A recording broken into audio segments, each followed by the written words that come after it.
Josh Frydenberg, welcome back to Breaking Politics. Hasn't the Coalition managed reasonably quietly, I've got to say, a pretty profound watering down of what you're promising on the climate, in that you now say the carbon emissions 5% cut that you'd promised is only if it will fit in the budget guidelines of the $3 billion plus that's allocated to it? Not at all, Tim. What we've promised is a bipartisan commitment to a 5% reduction on our emissions by 2020, and we have got a properly costed, a properly funded policy, namely direct action, which is a combination of finding the lowest cost abatement out there in the marketplace. It's a market type mechanism. At the same time, we are investing in renewable technologies and renewable energy. So we believe that we will certainly meet that 5% target within the money that has been promised for the direct action plan. Of course, the two major studies that we're able to look at in detail publicly both say that the money that you've allocated won't even go close to achieving the 5%. So all the evidence that we can look at in detail publicly says you won't make it, and your leader says, well, if we don't make it in the 3.2 billion, then bad luck, we'll cut the target.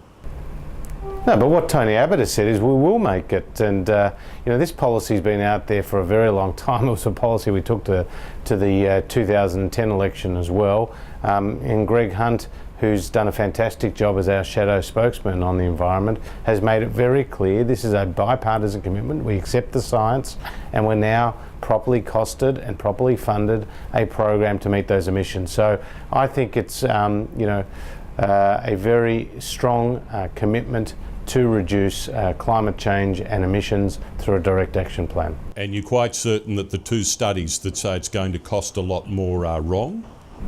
Yeah, we're very confident in our own analysis and our own costings that our program is properly funded and properly costed and will meet that 5% reduction commitment, which is a bipartisan commitment, Tim. Should commercial TV and news websites in an election campaign be able to reject video advertisements that question the influence of media proprietors, as they've done in the case of the one that questions Rupert Murdoch's influence? Well, look, that's a decision for those businesses in question. I mean, that they're the ones who are answerable to shareholders, and they're the ones who have got to run their own business as they see fit. This is not a command and control economy with top-down instructions. This is one where we allow free enterprise to prosper and to work within within the circumstances that it decides. And in this case, they've decided to reject some of those ads, and that's an issue for them, and they're answerable to their shareholders on that. But I don't believe we should have government interfering in any way in this debate. There's a pretty widely held view that the Murdoch tabloids, at least, have been very pro the coalition in this campaign, even a documented view given a recent episode of Media Watch. Do you accept that the coalition has done pretty well out of the Murdoch tabloids in this campaign? Well, Tim, I must say it's quite ironic that you've raised that point today, given that last night on the ABC, the chairman of Fairfax, Roger Corbett, was out there slamming Kevin Rudd, saying he's been discredited as a Labor leader, and basically explaining that there is no narrative from the Labor Party on the economy and for Australia's future. So the Murdoch press in 2007 endorsed Kevin Rudd. He wasn't complaining back then. Now, due to the poor performance and the failures of both his government and the Gillard government, the Murdoch press have seen the light and are not endorsing the Labor Party quite clearly at this election. That's a matter for them, and again, they're answerable to their newsread to the readers and to the people who buy their papers. But Kevin Rudd can't have it both ways. You can't take Rupert Murdoch's support in 2007 and then criticise him in 2013 when the tide has changed. So what did you think of Roger Corbett's comments, by the way? A bit of a Johnny-come-lately to this party? No, well, again, the timing is a matter for him, Tim, but, it were pretty powerful comments, weren't they, to say that Kevin Rudd is discredited. And the reason why he's discredited, Tim, is because he doesn't have an economic record that he can defend, and he's got no economic plan that he can promote.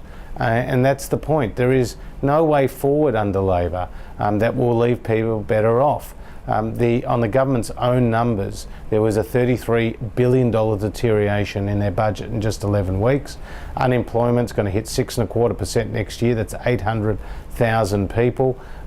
Even today they're saying, well, if the coalition win the election, we're not going to stand by and see the carbon tax abolished. Well, this election is a referendum on the carbon tax, and if that is what the people decide to vote in a coalition government, then we would expect the Labor Party to adhere to that mandate and to give the so-called green light, excuse the pun, to the abolition of the carbon tax. To close, we've seen some clues on how Tony Abbott might be in terms of foreign policy as Prime Minister. One, on his emphasis, he says, in travelling first to our Asian neighbours as opposed to Washington and London, but also on his comment that we shouldn't overstate our role in Syria or in the Syrian question. Are you sure he's not underplaying Australia's potential influence on something as important as what's happening in and around Damascus? Well, let's deal with that Syria question first. I thought Tony Abbott's comments were entirely appropriate because he put his finger on what is the conundrum here, which is there is no easy solutions to ending the brutality of the Assad regime. That's because there's a stalemate at the UN Security Council because China and Russia are supporting Assad. That's because Iran, through its proxy Hezbollah, is filtering weapons and personnel to support the Assad regime. And that's because the opponents of the Assad regime do have links to radical groups like Al-Qaeda. The great tragedy of this is that 100,000 people at least have been killed, millions have been made refugees as a result, and we've seen the atrocious use of chemical weapons. So what Tony Abbott was saying is this is a very difficult issue, and Australia hasn't been asked to play a direct military role, and it's unlikely to do so. In terms of Tony Abbott's focus on Asia, I want to make 2 points. The first is Kevin Rudd has ignored our region. As Prime Minister, he preferred to visit Bucharest before he visited Tokyo, and as Foreign Minister he preferred to visit Liechtenstein before he visited Port Moresby, and there's a whole suite of other examples where he has neglected the region. For Australia, this is the really big opportunity, Tim. There are more than 3 billion people who are going to be in the middle class in the Asia Pacific by 2050. This is creating economic opportunities to bring the best and brightest as students to Australia, to increase our tourism, as well as being an agricultural exporter to the region. So we need to go ahead and conclude free trade agreements with China, which has sat on the shelf under Labor, with Korea, with India, a closer economic partnership with Indonesia. We need to tool up our young people to better understand our region, whether that's Asian languages or spending time in the region. That's why we've got our new Colombo plan, which will see hundreds of young people study at the University of Tokyo or the University of Peking or in Seoul or in Jakarta every year, and also spend some time working there. This is a wonderful new initiative. We're really going to take Australia much closer to the region. We're going to bed down the ties there, and this is a direct contrast to the time of the Rudd government.